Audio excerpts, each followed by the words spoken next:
Hey guys, what is up and welcome to the first ever episode of the TFC Fancast. That is right. A new TFC podcast for the fans has begun. So as you can guess, this is obviously going to be a podcast revolving around TFC and their adventures and misadventures throughout the season, and I will actually give a spottage of coverage to the TFC 2 and the Academy team, because I actually do tend to watch those games. So, yeah, so the first ever episode of this podcast is going to be called VAR, more like VA-Incompetent. That is right. As you can guess, the theme of the game is already coming out. But in terms of a preview, in fact, coming into this match looking at the two teams, so Chicago actually was on a decent run of form. They had struggled in the first match, 3 match seasons, but they had recorded a key victory in LA 2-1, and in fact had not lost in the past 4 games. While TFC had only 1 win all season, in fact against Real Salt Lake, a game I was at, and had mostly been resting their players for the purpose of competing in the CONCACAF Champions League. However, things had changed. We had suffered a horrific penalty defeat in the final after coming back with a 2-1 victory in Leg 2. And you could have an idea that there certainly was going to be some fitness issues. Coming into the game, Drew Moore is out with a quadricep issue.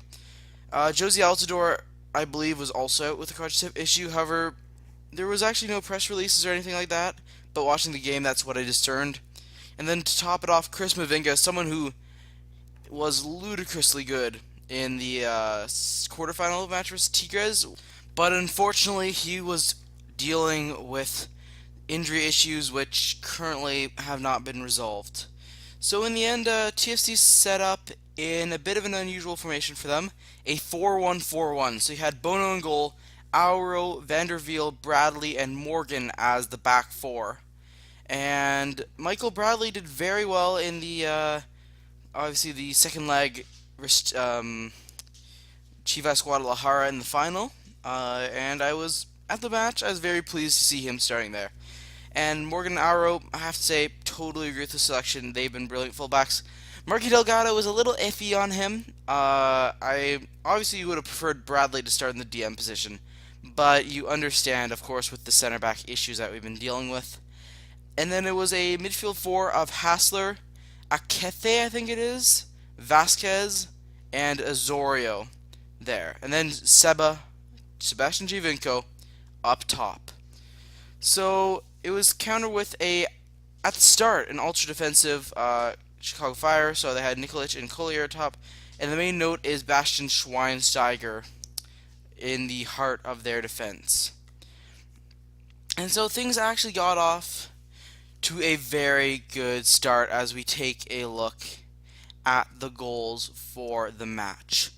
And 7 minutes in, this was just a brilliant team goal. So the ball switched over to Auro on the right. Auro now cut in towards the box and laid it off towards Sebastian Giovinco, who fizzed in a brilliant low-driven cross to the far post, and Jonathan Azorio popped it in to the back of the net with a sliding finish, which is an absolute beauty and a half, and it led to a fantastic start. I was jumping in my seat, up in the seat, fans were just really happy, and it was a brilliant start, and I thought that was it. Like the CONCACAF thing, it was a thing, something happened, and we were able to move on from it quickly. And then, there were some VAR concerns, because for some reason the referee was actually looking at VAR, despite the fact that the referee had not raised the flag there, and to anybody in the crowd it was clearly onside.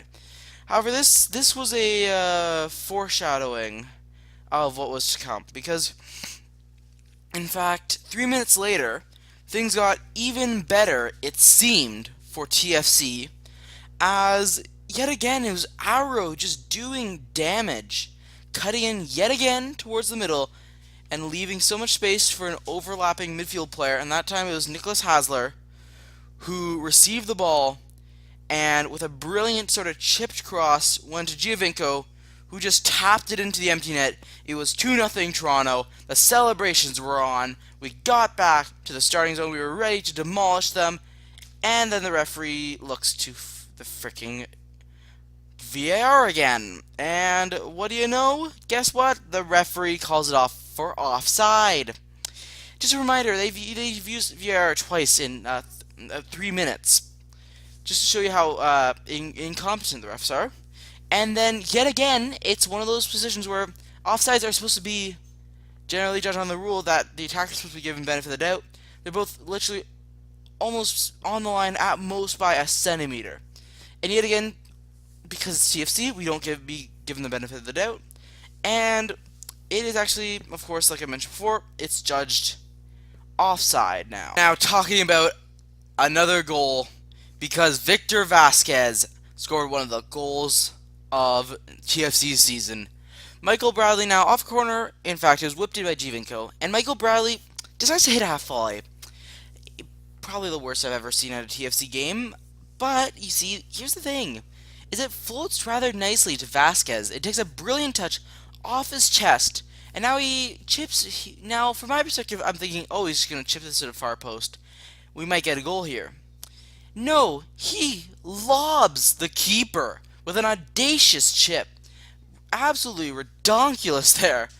And it's just a stunning goal. It's just pure brilliance from Vasquez. And at that point, we're 2-0 up. No VAR. That thing can right off. Because oh yeah, we have gotten that 2-goal advantage we deserved at the moment. Unfortunately for us, things started to go wrong after that. Because defending, well, it turned to crap. And in fact, we really, we got saved out by Bono. Ridiculous save, to be fair. As he actually, there was a defensive breakdown, it was a 3-on-2, and it was a brilliant fizz across the box. And then it was a cut back, but Bono saved it pretty much off the line. I have to say, probably the best save of the season I've seen so far.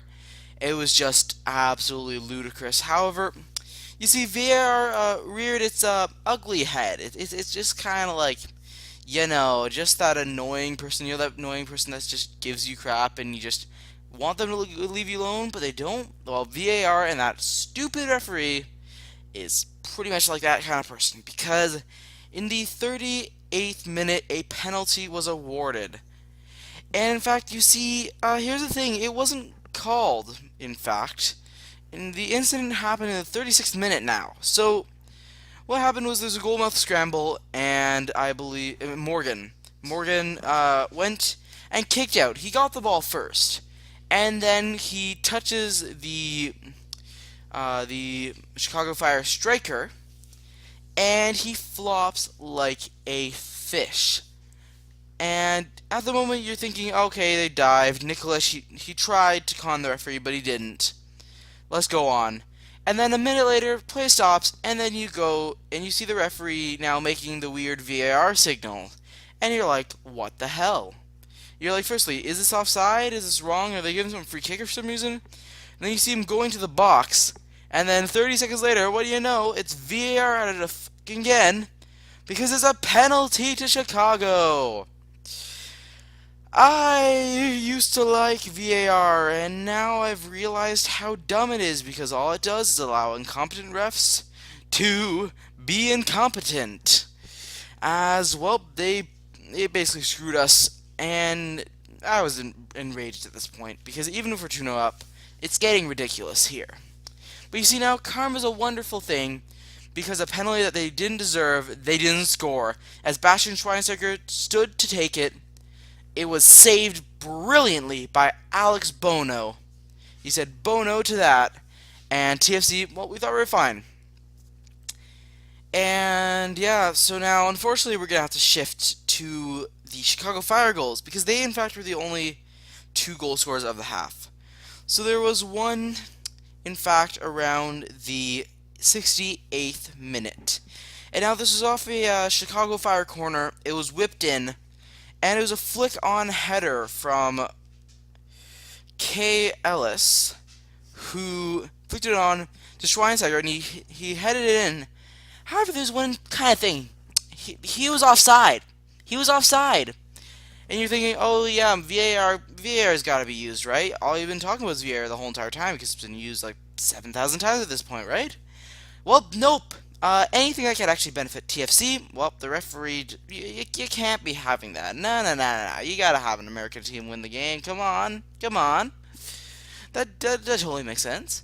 And yeah, well, it was not even tested on the VAR, right? If it's tested on the VAR and he's onside, okay. But he wasn't offside. He wasn't onside, firstly.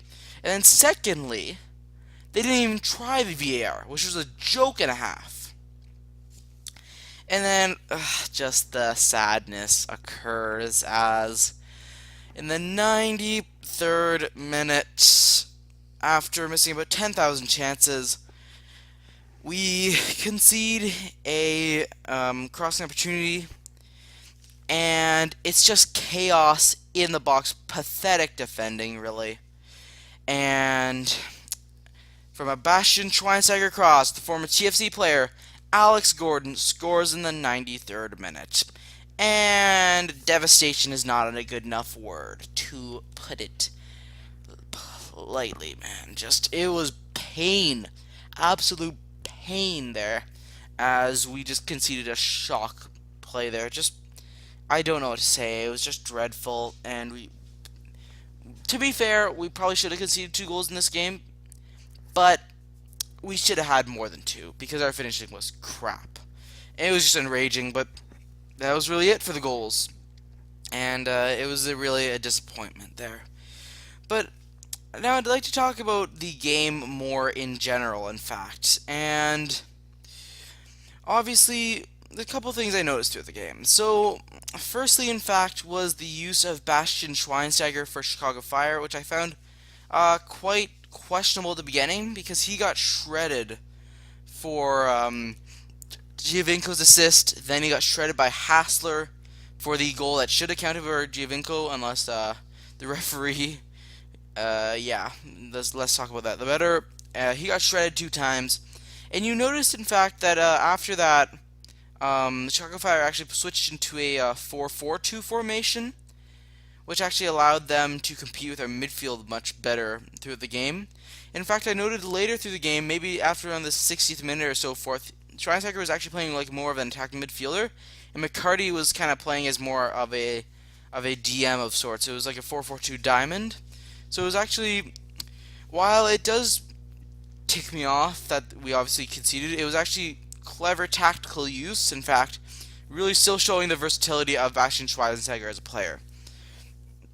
And a player I'd like to also talk about for all the right reasons is Victor Vasquez, who scored an absolutely incredible goal and really just showed how he was the missing ingredient in this last few weeks for TFC. You saw it in the final, how he was able to string those passes together, able to provide that width and that just connectivity from midfield to attack.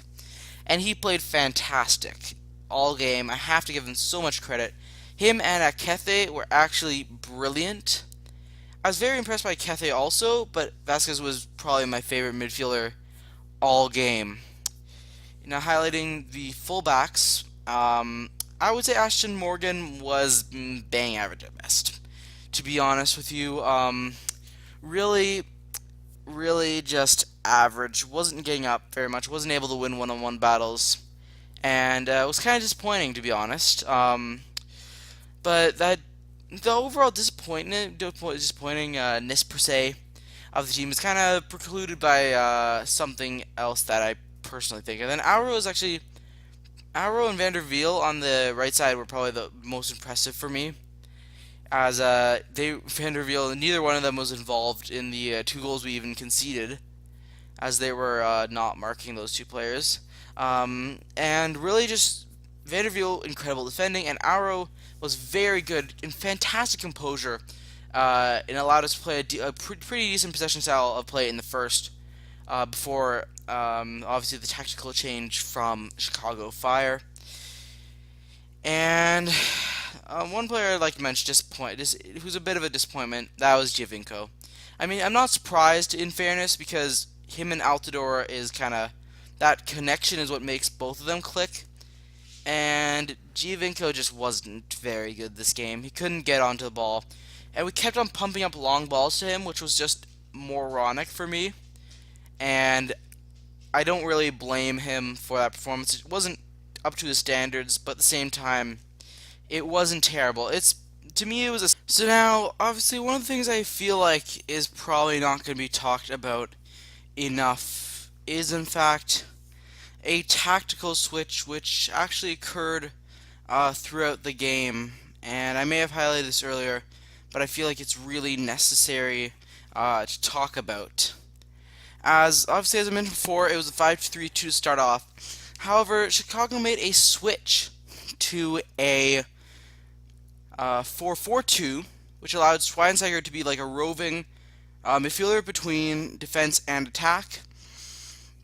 And he essentially played like an attacking midfielder, which ended up meaning that Chicago Fire basically played a 4-4-2 diamond formation in the second half, and that allowed them to establish midfield dominance.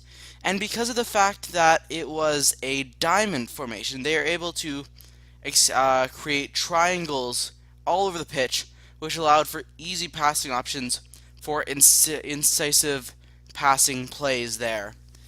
You also have to credit Schweinsteiger in terms of his quality, as some of the passes were passes that could not be made by his other two midfielders that were around him. However, that was probably a major change from the coach changing his positioning and how the team really played there. And I have to say, Chicago Fire coach definitely won them a point. However, I feel like where Chicago Fire won them a point, Greg Vanney definitely didn't lose them anything, but he didn't secure it really, because a 4-1-4 run was decent at the start, I have to admit, in terms of how it worked, comparing it, and it really hit the Chicago midfield, because really you had that main mid, like I said, that diamond four there of Delgado, Akete, Giovinco, and Vasquez, who were able to really penetrate that midfield, and Schweinsteiger was struggling with Giovinco's pace. However, you see, now I feel like there probably could have been an even better tactical setup, and to me that's actually a 3-4-1-2. Now you may be wondering, why is that? Well, you see, here's the thing. Firstly, Delgado was not great. Yes, he was put under pressure, but he was not great, firstly, so I would have actually not preferred to have to use five midfield players, like two of them actually kind of out of position, to be fair. In addition to this, obviously, Giovinco's 5-4, right? So, what do you think we should do? Leave him alone up top? Or provide him support? Well, clearly the second half we thought we should just leave him alone and just pump long balls up to him, which did not work. Did not work. And you see, this was one of the main reasons why Chicago was able to get into the game, because as I noticed, as I was there through the game, obviously I had a full view of it. And I really noticed that Chicago was making a lot of plays from within their half to just the beginning of the TFC half. And you may be wondering, why is that? Well, it's because of a lack of a forward press.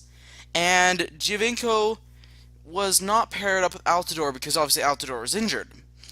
But we had Toussaint Ricketts on the bench. And now Toussaint Ricketts did not play well, but he was not put in a scenario where it was possible to set that kind of pressure with 10 minutes to go. I feel like he should have been starting or even brought on at halftime to provide, firstly, a striker for Giovinco to play off of, so he could play more so in a hole and allow the midfield players to go up. He could drop back, or he could join the striker in attack. And then, obviously, given you have two up top, you're able to actually apply a fairly effective forward press now. And that's going to limit the passing options of Schweinsteiger Adams and Katai. And in addition, very much limit their ability to play out of defense, as their goalkeeper Sanchez was poor with playing the ball at his feet. That really could have been exploited much better than it was throughout the game.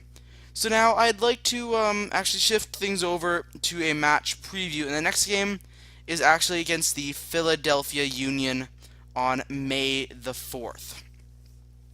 So now, obviously, Philadelphia is a okay enough team, really. They're not bad, but they're not anything special. However, obviously, given the form we are in, which is in fact not great, I do in fact have reason to be concerned. But you see, I said I wouldn't be concerned normally, and that's in fact because they have not been very good in terms of the form chart. In fact, they have only won 2 out of their last 7 games, and have been very, very inconsistent. Really, I think they're a team for the taking, to be honest.